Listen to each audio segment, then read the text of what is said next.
एक व्यक्ति भगवान की आरती करता और गाता कि तन मन धन सब कछु तेरा, स्वामी सब कुछ है तेरा, तेरा तुझको अर्पण क्या लागे मेरा। ऐसे गाता, लेकिन मन में क्या चलता उसके में कि तन मन धन सब कछु मेरा, प्रभु पड़ोसी का भी मेरा, और मेरा मुझको दे दो क्या लागे तेरा। ये चलता। और देखो आजकल हम प्रार्थना करते हैं लोग तो यही चलता है। आरती करेंगे बाद में, पहले प्रभु ये भी दे दो मुझे, वो भी दे दो, पड़ोसी के पास तो ये है मेरे पास ये नहीं है, मुझे भी ये दे दो। और ऐसे करता। एक महात्मा जी एक दिन हंस रहे, पास में बैठे, देख लिया उसने, बोले हम तो आरती कर रहे हैं, जे का ही हंसने, चलो आरती पूरी होने दे तब जाते हैं इनके पास, करेंगे बात। और गया, महात्मा जी हम तो आरती गा रहे, तुम क्यों हंस रहे हमें देख के। वो बोले कि तुम हमारे हंसने देख रहे या आरती गा रहे। बोला हम दोनों ही काम कर रहे। कि तुम दोनों काम कर रहे तभी तो हम हंस रहे। तो ये हमारा स्वभाव है कि प्रभु पड़ोसी का भी मेरा हो जाए, मेरा, और मुझे दे दो जल्दी, क्यों देर करे भई हो। निकृष्ट जन कहता है कि मेरा भी मेरा और दूसरे का भी मेरा, मेरा भी मेरा और तेरा भी मेरा। लेकिन मध्यम जन कहता है जो मेरा है सो मेरा, तेरा है सो तेरा। लेकिन उत्तम जन के ये विचार सुनो कि जो मेरा है वो भी तेरा, और तेरा है वो भी तेरा। लेकिन तीनों के बीच में एक ज्ञानी जन बोल उठा, ना मेरा है न तेरा है, ये झूठा ही झमेला है। लेकिन ज्ञानी कौन? ज्ञानी कहता है कि ज्ञान से मुक्ति मिलती है, ज्ञान से मुक्ति मिलती है। देखो ज्ञान से मुक्ति मिलती नहीं है, ज्ञान ये बताता है हमको कि हम मुक्त हैं। ज्ञान से ये पता चलता है कि हम मुक्त हैं। कैसे? एक व्यक्ति था और एक खूंटा था पास में, उस खूंटा के पास बैठा गधे का कान पकड़ के। एक महात्मा जी निकल के गए, उन्होंने कहा भैया इस गधे का कान पकड़ के क्यों बैठे हो। कहा भैया इसकी रस्सी खो गई है, अन्य गधों को तो बांध दिया, इसकी रस्सी खो गई है। अब महात्मा जी बोले कि वो गधा ही क्या जिसे रस्सी की जरूरत पड़ जाए बांधने के लिए। अरे ये तो गधा है, बिना रस्सी के बांध दो। वो व्यक्ति बोला महाराज बिना रस्सी के कैसे बांधेंगे। कि अरे इसके गर्दन में ऐसे ऐसे हाथ घुमाओ और खूंटे पे ऐसे ऐसे हाथ घुमाओ और बंध जाएगा बस, वैसे ही बिना रस्सी के। और उसने ऐसे ही किया और सचमुच वो गधा उसे लगा गधा को कि मैं बंध गया। अब व्यक्ति चला गया, पूरी रात अपने घर रहा। सवेरे आया तो उसने देखा और गधा तो उठ के खड़े हुए, वो गधा तो उठ के खड़ा भी नहीं हुआ, हिला भी नहीं है। अब वो डंडा लगाए, उठ भाई काम पे जाना है उठ। अब वो उठे ही नहीं, बिल्कुल नहीं उठे। उसी महात्मा के पास गया, महात्मा जी आपने क्या चमत्कार कर दिया, मेरा गधा तो उठ ही नहीं रहा। महात्मा जी बोले उसे खोला नहीं होगा। कि महाराज बांधा ही कब था खोलता। अरे जैसे बांधा था वैसे ही खोल दो। अब वो व्यक्ति गया, उसने फिर गर्दन में हाथ घुमाया, खूंटे पर हाथ ऐसे ऐसे उल्टा किया और गधा तो उठ के खड़ा हो गया, चलने लगा, चल पड़ा। अब बता वो बंधा कब था? बंधा ही नहीं था, लेकिन उसे बंधने का भ्रम था, भ्रांति हो गई थी मैं बंधा हूं।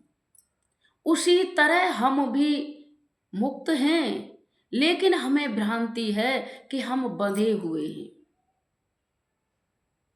बंधे हुए हैं।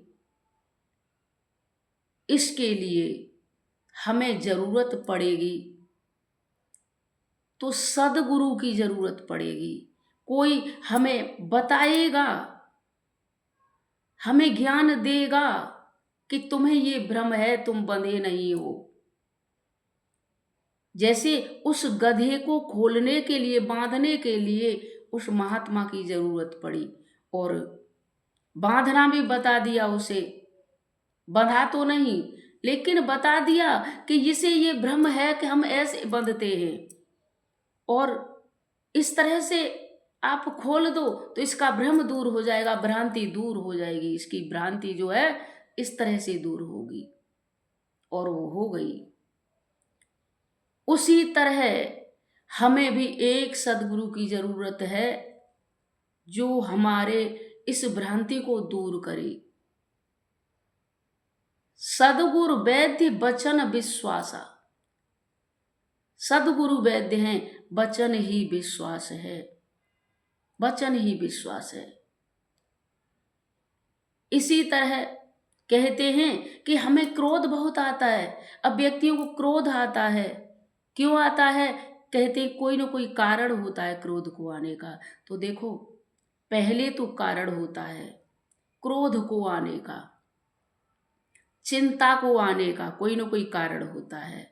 लेकिन धीरे धीरे ये विकार, क्रोध और चिंता बिना कारण के भी आने लग जाते हैं। पहले कारण होता है, ये फिर कारण खोज लेते हैं। क्रोध आने का कारण खोज लेता है, ढूंढ लेता है कि हमें कैसे आना है। कहोगे कैसे? तो बहुत सी लोगों को देखा होगा, बिना कारण के ही वो क्रोध करते हैं, कोई कारण न हो फिर भी क्रोध करते।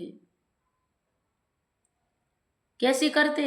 एक स्त्री थी एक गांव में, पहले परंपरा थी कि अग्नि लेने जाते थे एक दूसरे के घर। अग्नि जल गई, उसी के घर से 2 4 10 5 लोग उसके घर से लिए, 2 4 ने, फिर उसके घर जली तो उसके घर से लिया। पहले ऐसी वो नहीं थी ज़्यादा, अग्नि ऐसे ही ले करके काम चलाते थे। तो ले करके जाते थे गोबर के पथे हुए उपले, उनमें रख करके लेके आते पड़ोसियों के घर से, एक दूसरे के घर से। तो एक स्त्री गई पड़ोस में कि बहन आग जल गई, कि हाँ जल गई, तो हमें आग दे दे। वो बोली आप उपला लेकर के नहीं आई हो, आग किस पे ले जाओगी? उसने अपनी साड़ी का पल्लू फैला दिया इस पे ले। अब वो स्त्री बोली कि इस पे आग, आप जल नहीं जाओगी, ये साड़ी जलेगी नहीं। अब बताओ यहाँ क्रोध आने का क्या कारण है? आया क्रोध उसे, अरे साड़ी जलेगी तो हमारी जलेगी, तुम्हारा क्या जाता है? आग देनी है तो दो, नहीं देनी है तो मत दो। अरे क्या आग लेने आ गए? कौन सी धन संपत्ति ले गए, आ गए तुम्हारे घर से? और इतना इतना इतना गाली, इतना कहती है, इतना क्रोध आया उसे, वो चली गई। तो क्रोध कारण ढूंढ लेता है। पहले क्रोध को कारण चाहिए, और कारण क्या आता है फिर बिना कारण के चला आता है। लेकिन इस क्रोध को भगाएं कैसे? क्रोध को भगाने का एक ही साधन है कि आप सदगुरु की गोद में जाइए, सदगुरु के चरणों में पहुंच जाइए, राम नाम का स्मरण करिए। राम नाम के स्मरण से क्रोध समाप्त होता है। क्यों? कि राम नाम सार है। मिथिला के लोग कहते थे कि हम तो भगवान जी के सार हैं, राम जी के सार हैं, सार हैं। किसी ने कहा अरे तुम्हें शर्म नहीं आती, वो भगवान है, त्रिलोकीनाथ हैं, वो कहते हो हम उनके सार हैं, सार हैं। कहा हाँ हम सार हैं, और हम भगवान के ही नहीं सबके सार हैं। कैसे? कि राम नाम एक सार है कि नहीं? राम नाम एक सार है, और हम सारों के सार, इसलिए हम सब संसार के सार हैं। इसलिए हमारी समता कौन करे। और ये सार जिसके जीवन में आ जाता है, राम नाम रूपी सार जिसके जीवन में आ जाता है, उसके तो काम क्रोध लोभ मद मत्सर ये सब विकार समाप्त हो जाते हैं। सबके सब विकार समाप्त हो जाते हैं। और थे अयोध्या वाले लोगों के, या सॉरी जनकपुर वाले लोगों के, ऐसे ज्ञानी थे, योगी थे, भोगी थे। तभी तुलसीदास ने लिखा है कि पुर नर नारे सुभग सोचे संता, धर्मशील ज्ञानी गुणवंता। पुर नर नारी सुभग सुचि संता, धर्मशील ज्ञानी गुणवंता। अयोध्या के लोग,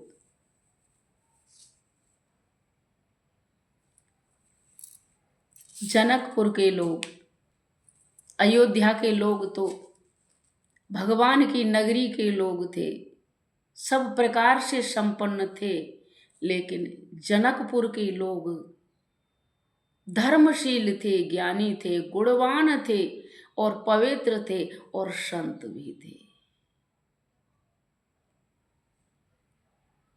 कहेंगे कैसे? तो देखो ये सिद्ध किया था। एक बार याज्ञवल्क्य जी ने अपने शिष्यों को भेजा, जाओ कुछ शिक्षा लेकर के आओ जनक जी से। और जनक जी के यहाँ आए।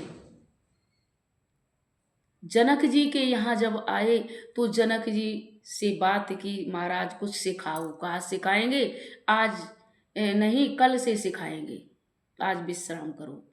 सुबह हुआ, जनक जी लेकर के गए सरयू में स्नान करने के लिए, और स्नान करने प्रवेश किया उन याज्ञवल्क्य जी के शिष्यों ने और जनक जी ने। तभी किसी ने आकर के कहा, जनक जी तुम्हारे घर में आग लग गई।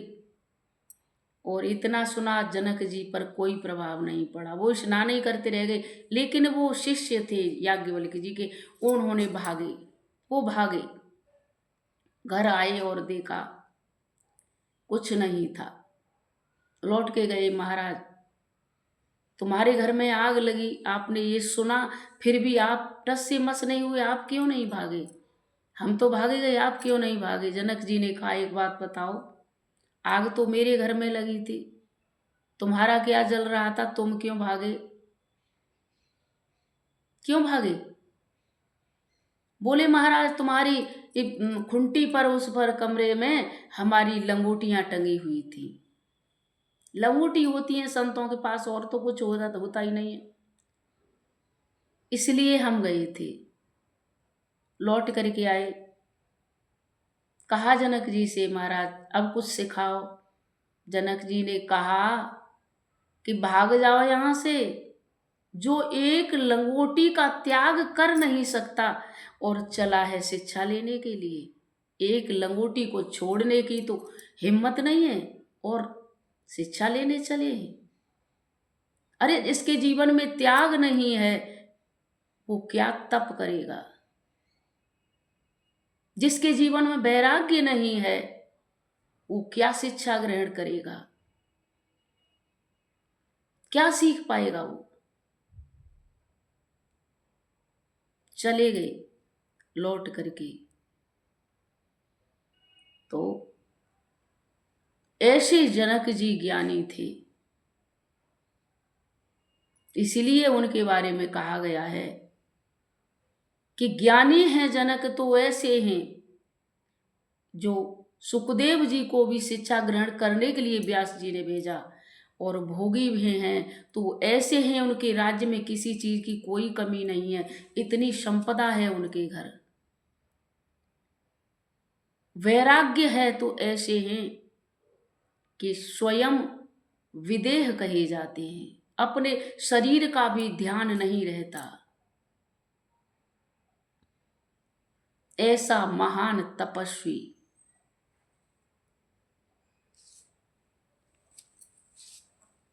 और हम भी